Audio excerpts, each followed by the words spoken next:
Hello students, जैसा कि आपको पता है ये हमारा मोमेंट का लेसन का सेकंड लेक्चर है। सिक्स लेसन का यानी कि सेकंड लेक्चर है। तो फर्स्ट लेक्चर में हमने पढ़ा था कि जो प्रशांत नाम का एक लड़का है, इसमें जो अपने मित्र के घर गया हुआ था, तो वहाँ पर तभी एक साइक्लोन आ जाता है और वो उसमें फंस जाता है। 2 दिनों तक उसके मित्र का जो परिवार था और जो प्रशांत था वो दोनों उनके घर की छत के ऊपर ही टाइम बिताते हैं। तीसरे दिन फिर वो वहाँ से चलने का निश्चय करता है। तो वहाँ पर वो एक लंबी छड़ी लेकर जगह को लोकेट करते हुए आगे बढ़ता है। कुछ दूरी पर चलने के बाद ही उसको उसके अंकल के 2 मित्र वहाँ दिखाई देते हैं और उनको देखकर वो खुश हो जाता है। फिर वो वहाँ से आगे इकट्ठे मिलकर आगे बढ़ते हैं। तो जैसे ही वो वहाँ आता है, अपने गांव में आकर देखता है, सबसे पहले उसको अपनी मैटरनल जो ग्रैंड मदर थी वो दिखाई देती है। फिर धीरे धीरे उसकी फैमिली के सारे जो सदस्य हैं वो वहाँ पर आ जाते हैं और इस प्रकार से उन सबको देखकर वो बहुत ज़्यादा खुश हो जाता है। उसके परिवार के जो सदस्य थे वो भी उसको गले लगाते हैं, क्योंकि उनको भी शायद ये था कि वो इस साइक्लोन के अंदर मर गया होगा, शायद जीवित ना बचा हो। तो अब हम सेकंड लेक्चर शुरू करते हैं। By the next morning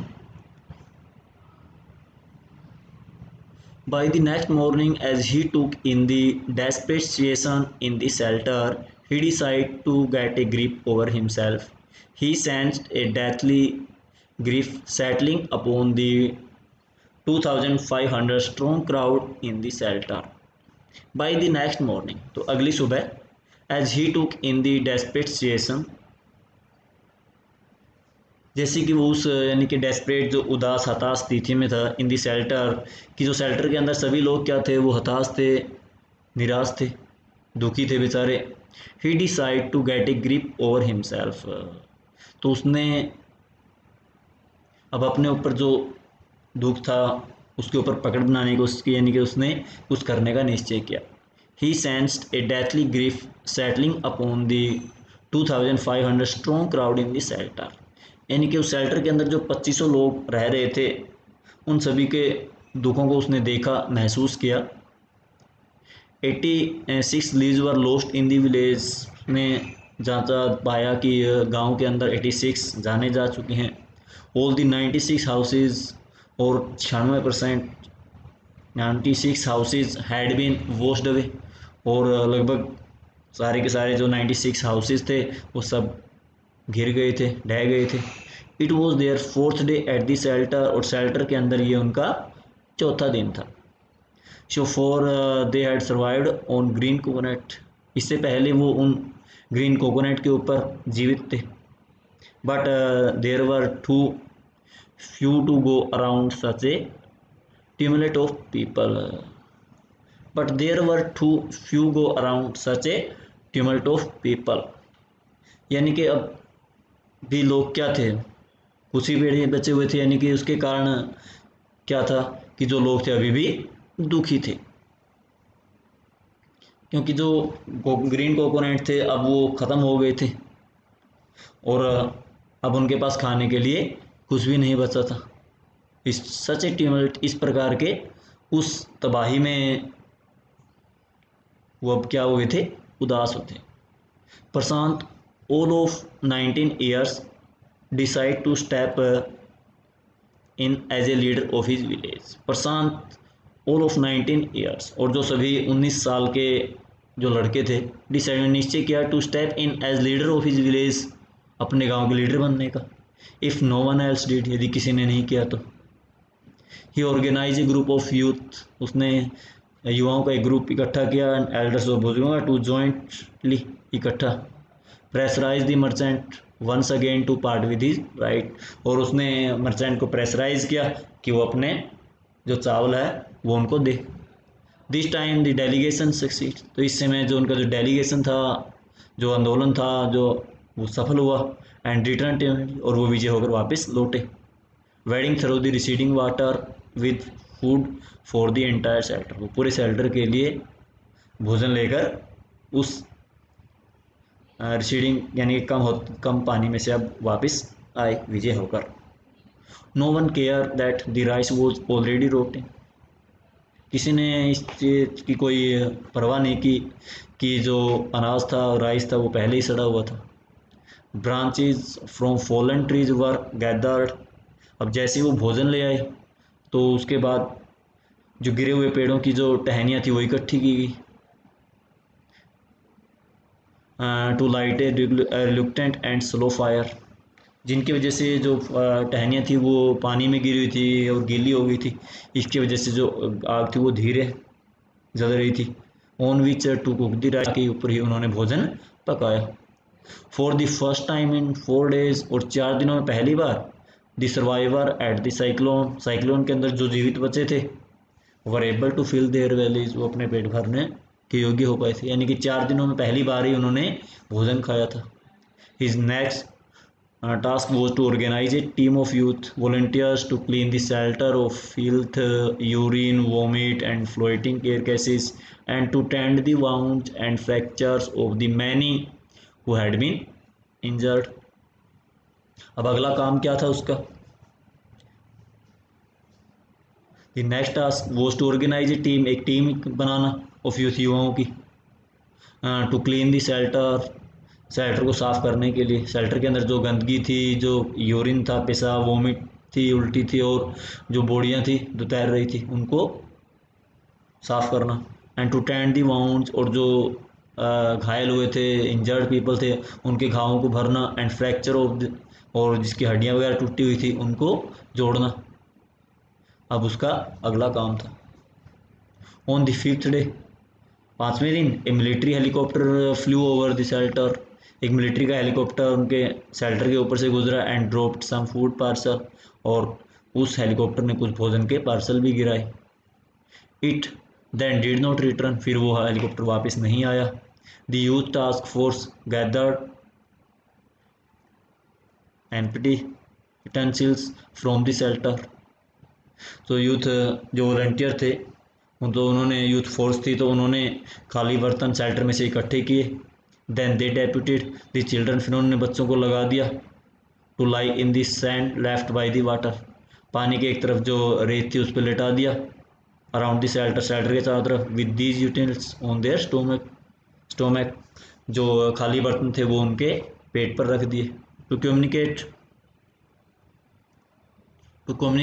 to the passing helicopter, passing helicopter के साथ कम्युनिकेट करने के लिए। दैट कि दे वर हंग्री, यह बताने के लिए कि वो क्या है, भूखे थे। द मैसेज गोट थ्रू, इस प्रकार से मैसेज चला गया।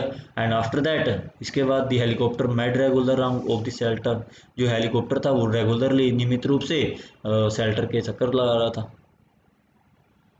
एयर ड्रॉपिंग फूड, भोजन गिरा रहा था। एंड अदर बेसिक नीड्स, और अन्य ज़रूरत की जो चीज़ें थी वो गिरा रहा था। यानी कि अब हेलीकॉप्टर हर रोज़ वहाँ से आने जाने लगा, और उनकी जो भी बेसिक जो नीड्स थी उनको पूरा करने लगे, और जो भोजन के पैकेट थे वो गिराए जाने लगे थे। प्रशांत फाउंड दैट, उसके बाद प्रशांत ने देखा कि a large number of children had been orphan, कि काफ़ी संख्या में जो बच्चे हैं वो अनाथ हो गए थे। ऑर्फन क्या होता है? अनाथ होना, जिनके पेरेंट्स यानी कि मदर और फादर दोनों ही डेड हो जाते हैं, मर जाते हैं, दोनों की ही डेथ हो, तो वो ऑर्फन होते हैं।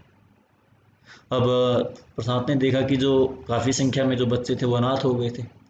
ही ब्रोड देम टुगेदर, तो उसने उन सभी अनाथ बच्चों को इकट्ठा किया। And put A polythene seat shelter for them, उनके लिए पॉलीथीन की सीट का एक शेल्टर बनाए। वुमेन वर मोबिलाइज्ड, लोगों को काम पर लगा दिया, यानी कि औरतों को काम पर लगा दिया। टू लुक आफ्टर देम, उनकी देखभाल करने के लिए। While the man secure food, और आदमियों को काम दे दिया कि वो भोजन सिक्योर करें, भोजन लेके आएँ। And material for the shelter, और अन्य जो मटेरियल है शेल्टर के लिए वो लेके आएँ। इस प्रकार से उसने सभी को अलग अलग काम दे दिए। एज द वीक पास, जैसे जैसे सप्ताह बीतते गए, Prashant was quick to recognise that, तो उसने जल्दी से ये जान लिया that the women and children were sinking deeper and deeper in their grief, जो अनाथ बच्चे थे और जो विधवा औरतें थी वो और ज़्यादा अपने दुखों में गहराती जा रही थी, यानी कि और ज़्यादा दुखों में डूब रहे थे। तो यह देखकर he persuade the women to start working in the food for work programme started by NGO. NGO होती है एक नॉन गवर्नमेंट ऑर्गेनाइजेशन। तो उसने औरतों को मना लिया टू स्टार्ट वर्क, काम करने के लिए, in the food for work programme के अंदर जो एनजीओ के द्वारा चलाया गया था। एंड फॉर द चिल्ड्रन, औरतों के लिए, बच्चों के लिए, ही ऑर्गेनाइज स्पोर्ट्स इवेंट। औरतों को तो उसने भोजन के बदले काम करना, काम के बदले यानी कि भोजन के प्रोग्राम में लगा दिया, और जो बच्चे थे चिल्ड्रन उनके लिए स्पोर्ट्स की जो इवेंट थी वो ऑर्गेनाइज की। He himself love to play cricket, क्योंकि वो खुद क्रिकेट खेलना पसंद करता था। And so he organise cricket match for children, इसलिए उसने बच्चों के लिए क्रिकेट का मैच ऑर्गेनाइज किया। प्रशांत engaged with other volunteer in helping the widow and children to pick up the broken pieces of their lives। प्रशांत और जो दूसरे वॉलंटियर्स थे उन्होंने मदद की विधवाओं की और बच्चों की, to pick up the broken piece of their lives, यानी कि उनके दुखों को से उनको उभारने के लिए, उनको संभलने के लिए। द इनिशियल गवर्नमेंट प्लान वो setup institution for orphan and widows. तो गवर्नमेंट ने शुरू में योजनाएं बनाई कि वो बच्चों के लिए, अनाथ बच्चों के लिए और विधवाओं के लिए संस्थान खोले, इंस्टीट्यूशन खोले। हाउएवर दिस स्टेप वो सक्सेसफुली रिसिस्ट, लेकिन इस स्टेप का उन्होंने बड़ी सफलतापूर्वक विरोध किया। As it was felt that, क्योंकि ऐसा महसूस किया इन सच इंस्टीट्यूशन, इस प्रकार के संस्थानों में, children would grow up without love, कि बच्चे जो बिना प्यार के बड़े होंगे। And widows would suffer from stigma and loneliness, और जो औरतें हैं वो कलंक और अकेलेपन को महसूस करेंगी। Prashant group believe orphan should be resettled in their own community itself. तो प्रशांत के ग्रुप ने बिलीव्ड, विश्वास था कि जो ऑर्फन शुड बी सेटल, किए जो अनाथ हैं उनको सेटल किया जाना चाहिए दोबारा इन देयर ओवन कम्युनिटी, उनके खुद के समुदाय में ही उनको दोबारा से फिर रिसेटल किया जाए। Possibly in new foster families, संभवतः उन new foster family. Foster family क्या होते हैं? ऐसी फैमिली जिसमें जो कुछ जो सदस्य जिनको ज़रूरत होती है, यानी कि जो बच्चे होते हैं उनको पेरेंट्स की ज़रूरत होती है, और जो पेरेंट्स होते हैं उनको बच्चों की ज़रूरत होती है, जो बच्चों को अडॉप्ट कर लेते हैं, तो होते हैं फोस्टर फैमिलीज़। तो possibly in new foster families made up of childless widow and children without adult care.